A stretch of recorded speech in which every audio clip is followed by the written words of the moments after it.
Hello, dear students. How are you? I hope you are fit and fine. Today I am going to explain chapter number 6 of class 7th, and the title of the chapter is Gulliver in the Land of the Giants. Students, आपने एक famous book Gulliver's travels के बारे में ज़रूर सुना होगा. This book is written by Jonathan Swift. इस book में उन्होंने अपनी कई समुद्री यात्राओं और इन यात्राओं में घटने वाले अनकॉमन इंसिडेंट्स के बारे में बताया है. This chapter is the extract of Gulliver's travel. अपनी समुद्री यात्रा के दौरान गुलिवर कई देशों की यात्रा करते हैं. वो यात्रा करते हुए कभी टाइनी पीपल के लैंड पहुंच जाते हैं, तो कभी यात्रा करने के दौरान वो अपने से कई गुना जाइंट पीपल के लैंड पहुंच जाते हैं. इस चैप्टर में हम पढ़ेंगे Gulliver's in the land of giants. यहाँ जायंट्स का मतलब ये नहीं है कि कोई दैत्य या राक्षस के बारे में बात हो रही है, बल्कि जायंट्स मीन्स बहुत बड़े और विशाल आकार वाला. तो चलिए स्टार्ट करते हैं. After staying in England with my wife and family for 2 months, I undertook my next sea voyage which took me to the land of the giants called Brobdingnag. वो कहता है, गुलिवर्स कहता है कि मैं 2 महीना अपनी वाइफ और फैमिली के साथ इंग्लैंड में रहने के बाद मैंने अपनी दूसरी समुद्री यात्रा शुरू की. ये यात्रा जो थी मेरी, ये मुझे एक जाइंट पीपल के लैंड लेके चली गई, जिस जगह का नाम था ब्रॉबडिग्नैग. गुलिवर्स अपनी स्टोरी सुनाते हुए कहता है, a giant farmer discovered me and took me up on his palm. एक बार एक जाइंट फार्मर ने मुझे देखा जिसकी ऊंचाई लगभग 60 फीट थी और मैं एक नॉर्मल हाइट का यानी 6 फीट का एक व्यक्ति था. पहले तो वह मुझे देखकर ठिठका, लेकिन गौर से देखने पर उसे समझ आया कि मैं भी उसी की ही तरह एक ह्यूमन बीइंग हूँ, सिर्फ साइज़ में उससे काफ़ी छोटा. He tried to speak to me in his language. उसने मुझसे बात करने की कोशिश की, लेकिन उसकी बात मुझे बिजली के कौंध की तरह लग रही थी. और गुलिवर आगे कहता है कि मैं उसकी बात कुछ समझ नहीं पाया. मैंने उससे इंग्लिश में कहा और वह मुझे कान के नज़दीक ले गया. शायद वह मेरे भाषा को समझ नहीं पा रहा था. उस फार्मर ने अपना हैंकरचीफ निकाला, उसे डबल किया, फिर उसे अपनी हथेली पर बिछाया और मुझे अपनी हथेली पर रख दिया. और मैं चूँकि मूवमेंट के कारण खड़ा नहीं हो सकता था, मैं लेट गया. फिर उसने रुमाल में मुझे लपेट लिया और अपने घर ले आया. Farmer called his wife. She too was a giant woman like him.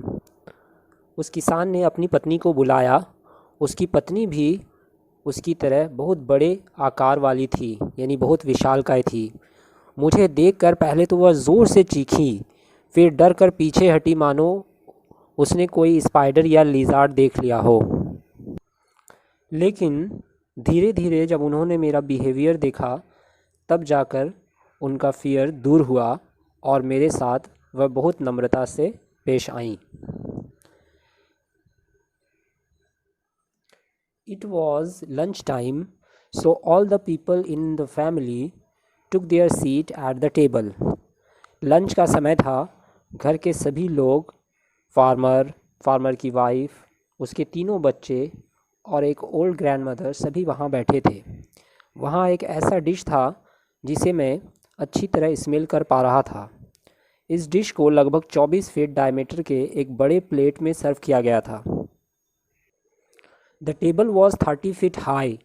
The farmer put me on the table. I was terribly frightened and kept as far as I could from the edge of the table. Dining table की ऊंचाई लगभग 30 feet थी. किसान ने मुझे उस table पर रखा.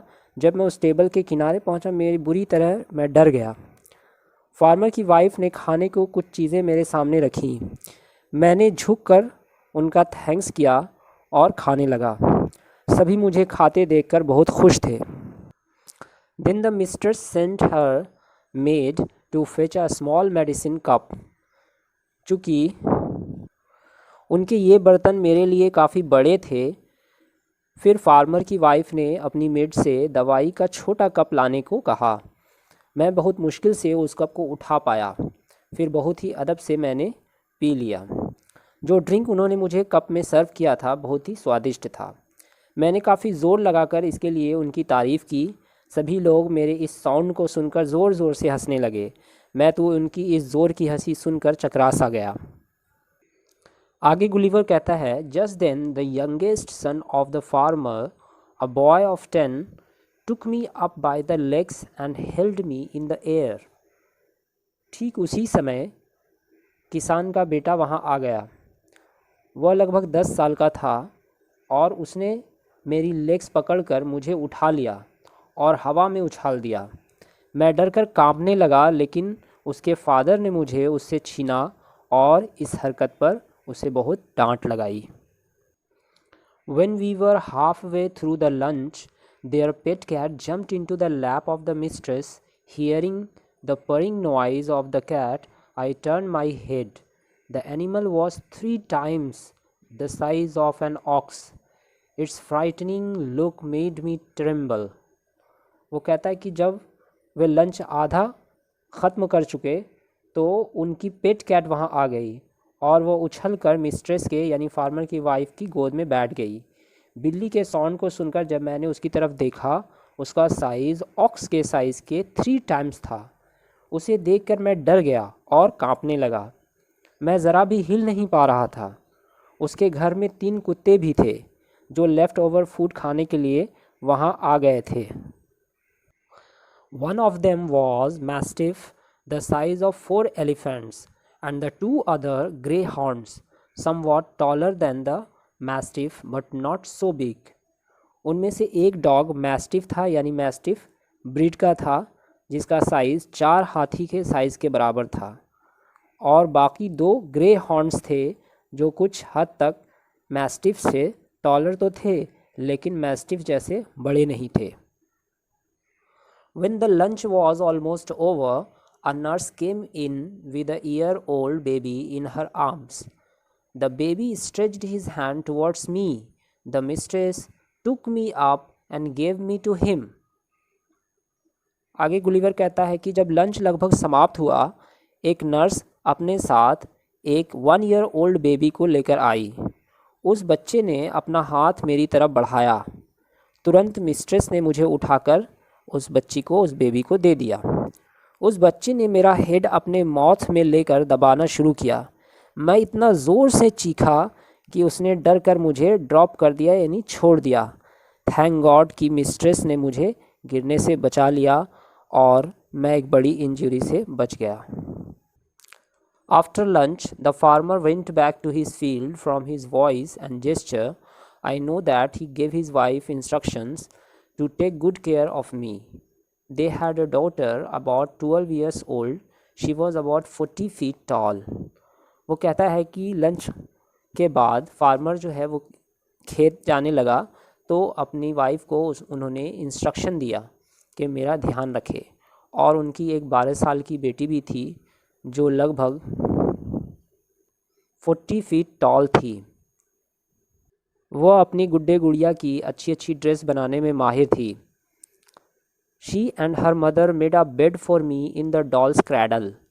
उसने और उसकी माँ ने मेरा बेड एक गुड़िया के क्रैडल यानी पालने को बना दिया। They put me in the cradle.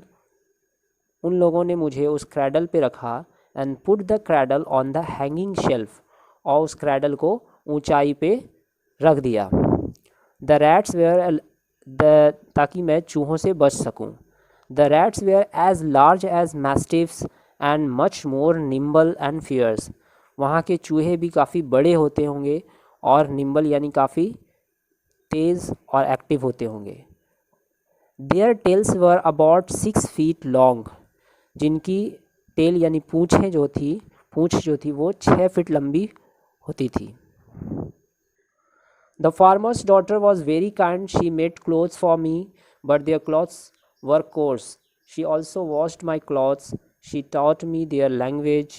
When I pointed to something, she would tell me its name in her language. Farmer की बेटी बहुत ही काइंड थी। उसने मेरे लिए कपड़े बनाए, लेकिन कपड़े काफ़ी थे रफ़ थे। उसने मेरे कपड़े धोए और अपनी भाषा भी सिखाई। जब मैं कुछ थोड़ा समझने लगा, उसने मुझे अपना नाम बताया। मैं 2 से 3 बार नाम को रिपीट मैंने किया।